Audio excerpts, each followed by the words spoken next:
قرآن کی دل سے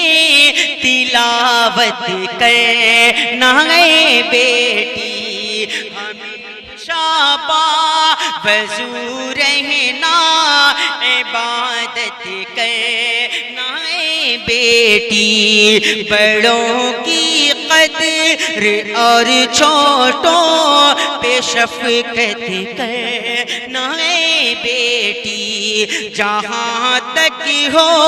سکے شوہر کی عزت کرنا ہے بیٹی، میری بیٹی ہمیشہ خوش رہے تجھ سے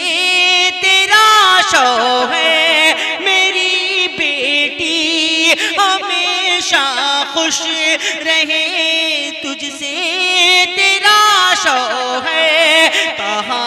امی نے اپنی لاڈلی سے آج رو رو کر، کہا